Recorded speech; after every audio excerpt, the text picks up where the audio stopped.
E equilíbrio é uma palavra fundamental quando se deseja construir uma vida prazerosa. Embora a felicidade não seja um estado permanente, ela pode ser buscada ao darmos atenção às diferentes esferas que compõem a nossa existência. Pensando nisso, foi desenvolvido um sistema de autoavaliação chamado Roda da Vida. Para explicar melhor sobre esse assunto, está comigo a psicóloga Margarete Alves no quadro Teleterapia. Boa tarde, Margarete. Boa tarde, Larissa. Vamos explicar um pouquinho melhor o que é essa roda da vida. Imagina uma fatia, uma pizza dividida em 10 fatias, né? A roda da vida nada mais é do que isso, onde cada fatia é um tema correspondente à nossa vida, né? De forma geral. Esses temas são temas comuns à maioria das pessoas e a gente pode olhar para cada tema e desenvolver objetivos, né? Então, a gente está numa época propícia para isso. A gente está caminhando para o final do ano, então é o momento de fazer um balanço geral na nossa história, poder ver as metas, os objetivos que foram atingidos, já pensar em 2013. O que é que eu quero para 2013? A Roda da Vida, ela ajuda muito a gente a visualizar isso e poder definir novos objetivos. Quais são as áreas que a gente pode trabalhar dentro da Roda da Vida? Então é legal as pessoas imaginarem essa imagem mesmo, né? Da pizza dividida em 10 fatias, e a gente tem a relação familiar é uma das fatias, a relação amorosa é uma outra fatia, a profissional, relação com o dinheiro, a parte financeira também, parte intelectual, parte espiritual, a nossa parte emocional, os aspectos psicológicos, né? E nossos amigos também, e a saúde, a parte de corporal, né? Que a gente chama de parte física, check-up, atividade física, alimentação. E por último, eu tenho trabalhado muito com as pessoas a questão da ação voluntária, né? O quanto eu também posso dedicar do meu tempo, do meu conhecimento para ajudar outras pessoas. E como é que a gente faz uma análise de todos esses pontos para ver se a gente está trabalhando eles? Para cada fatia, Larissa, eu sugiro 4 perguntas. Primeiro, o que eu pretendo com essa meta, né? Então, vamos escolher uma para ficar mais fácil para as pessoas. Então, vamos pensar na parte intelectual, né? Como é que está essa área na minha vida? Essa é a primeira pergunta. Como é que está? Uma autoavaliação. O que eu tenho de positivo e de negativo nessa área? O que eu consegui avançar nesse período? E o que eu gostaria de definir como objetivo para 2013? Fazer cursos, me atualizar, ler mais jornais, poder, de alguma forma, comprar livros específicos de algumas áreas que eu quero me aprofundar mais. Então, eu vou fazer essa primeira autoavaliação. A segunda pergunta é como eu vou conseguir fazer mudanças. Se algo não está bem, eu preciso saber ações bem concretas. O que eu preciso fazer para melhorar? Então, eu listo. O que eu sugiro? Não ficar num nível mental só do pensamento, mas a gente colocar no papel, exatamente.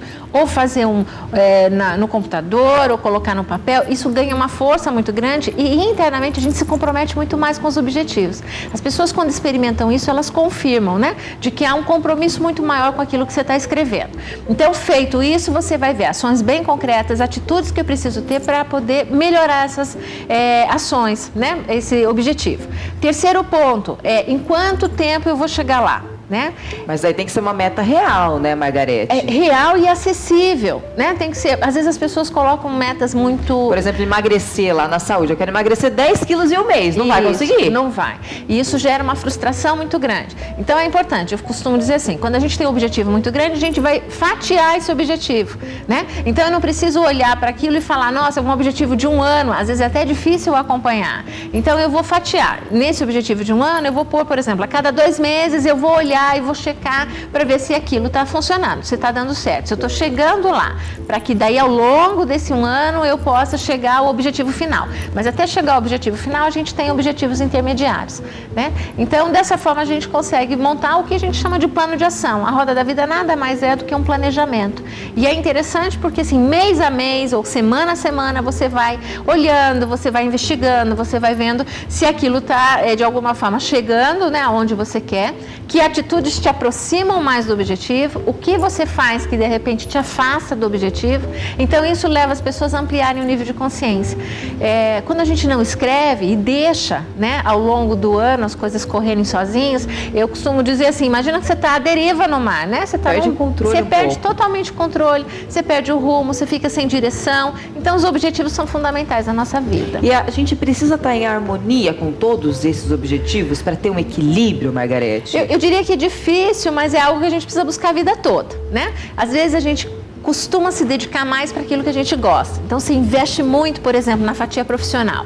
Você vai lá, você faz curso, você desenvolve um trabalho bacana, você tem um reconhecimento. Esquece da família, esquece da saúde, esquece do equilíbrio, esquece de tudo. Isso. Então, aí você, quando olha para a roda, você vê que a roda não vai te levar a lugar nenhum, porque é uma roda que está em desequilíbrio. Então, cuidado com isso. Às vezes a gente tem uma tendência, o ser humano tem uma tendência de se dedicar àquilo que ele tem mais domínio, aquilo que ele faz melhor, né? Mas a gente tem que olhar para a roda como um todo, de forma geral, né? Dividir melhor o tempo, administrar melhor o meu tempo, né? Como você falou, se eu quero me dedicar ao meu trabalho, mas eu também não posso deixar a família de lado, eu não posso deixar meus amigos de lado, eu preciso ter lazer, Larissa. As pessoas chegam nesse, né? No final do ano, as pessoas, eu tenho observado isso no consultório, extremamente cansadas, esgotadas. Você vê no rosto da pessoa, né? Que a pessoa tá cansada, debilitada. E de forma geral, né? As pessoas, é como se a energia, a bateria estivesse realmente acabando com todo mundo. Acaba antes do fim do ano. Exato. Então, a sensação de que assim, será que eu aguento chegar até finalzinho de dezembro?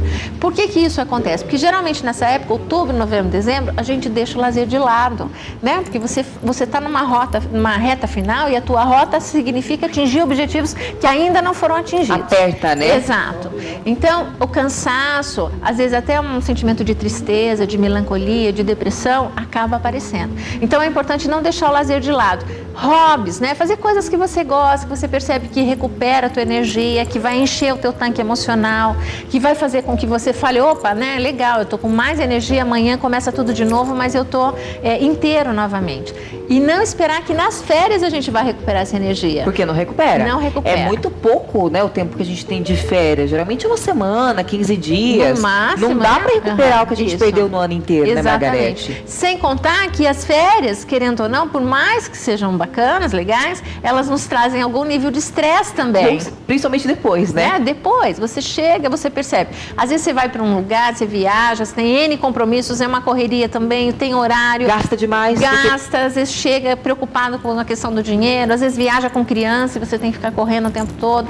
Então, de toda forma, as férias também trazem para nós, mesmo seja um momento bom, sendo um momento bom, ela traz algum nível de estresse. Então, é importante assim, o lazer ele precisa ser diário, semanal, fazer coisas que você gosta, não esquecer desse momento, né, que é tão importante. Crianças, as mães também podem estabelecer essas metas para as crianças? Sim, claro, né, num nível bem menor, proporcional a elas, de uma forma acessível, mas começar a conversar com elas, né, sobre assim, o que nós vamos fazer ano que vem, que tipo de atividade você vai fazer, não sobrecarregar as crianças, que às vezes eu percebo que existe um exagero de muitas atividades extracurriculares, mas assim, de alguma forma incentivá-las, né, você quer fazer uma língua, quer fazer um esporte, quer fazer uma atividade também recreativa, a criança precisa disso.